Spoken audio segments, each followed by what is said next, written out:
His ruling says there were significant missteps that led an FBI agent and a federal prosecutors to, quote, potentially undermine the integrity of the grand jury proceeding. The judge indicated that those missteps could result in the charges against the former FBI director being dismissed. Comey was indicted on charges stemming from testimony he gave before the Senate in 2020. He has pleaded not guilty.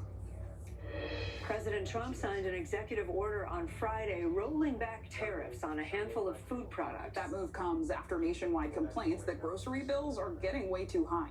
A recent poll found that more than 70% of Americans say they are spending more on groceries this year compared to last year. So let's bring in NBC News business and data correspondent Brian Chung. Brian, to start, talk about these tariff reversals and what it could mean for food here. Yeah, well, affordability was a big issue that Americans brought with them to the ballot box on Election Day. And it seems like the Trump administration is trying to respond to that after a number of Democrats won in some of those big elections. And I think that what we're talking about here is the most substantial rollback of the president's tariffs since they unveiled them in the Rose Garden. We're talking about those reciprocal tariffs, or so-called reciprocal tariffs, on dozens of countries around the world. And now, as of Friday, the president rolling back some of those tariffs on these specific categories, including coffee, tea, beef, bananas, oranges, tomatoes, cocoa, as well as a number of spices. So they really want to provide relief to Americans, relief from the tariffs that, again, the administration put in place in the first place. And maybe you're going to buy some of those for Thanksgiving, like spices, maybe coffee, but a lot of people are thinking about Thanksgiving and the sort of staples. Do we have a sense for how much we'll be spending this year? Yeah, and I should point out really quick that, it's a little bit too soon to say if that relief will be seen by the time people are obviously doing Thanksgiving shopping, because people might be getting started already right now. But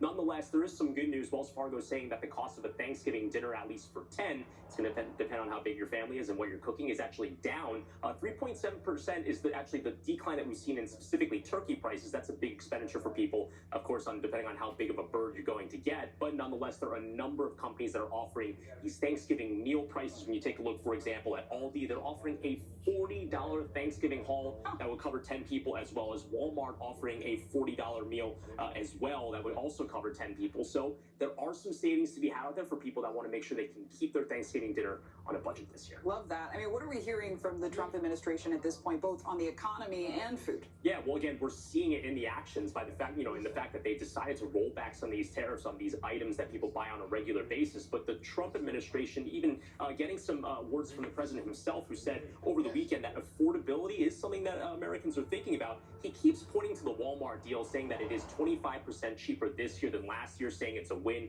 over the Biden administration. But I want to point out there's an important fact check there, which is that the Walmart Thanksgiving dinner this year has fewer items than last year. That's a reason why it's cheaper. So pecan pie, as well as sweet potatoes, those are not part of this year's Walmart deal. So that's important to note that. And a smaller turkey, according to Garrett Haig, in this year's deal.